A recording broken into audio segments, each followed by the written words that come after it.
उनके साथ गिर गया। नहीं, मुगलपुरे वाली बाइक पे एक्सीडेंट हुआ कैसे था? यार वो ऐसे अगली ब्रेक लगा दी थी ना मोड़ काटते हुए, उसकी वजह से जब वो कराड़े आए तो अगली ब्रेक लगाई, मोड़ काटते हुए बाइक स्लिप।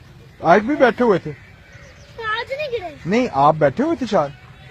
बैठा हुआ था, पर वो बाइक जो थी ना 125 है, वो बाइक है बड़ी तेज। हाँ, मिट्ठू टायर चला रहे थे उधर तेज। हाँ, अगर उन्होंने अगली ब्रेक लगाई ना, हाँ, मैं भी उनके साथ था 125 की अगली ब्रेक लगा दी।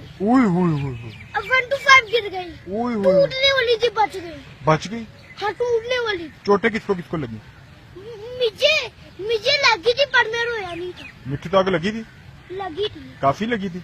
हाँ जी। और बाइक को कुछ नहीं हुआ। नहीं हुआ था? नहीं। तो आपने मिट्टू ता को बताया नहीं था कि अगली ब्रेक नहीं लगाते? ये पकड़े, वो मैं ना जरा भूल गया था कि अगली ब्रेक नहीं लगानी ना, मैं समझा कि अगली ब्रेक लगाते मोड़ काटते हुए, तो मुझे याद नहीं रहा।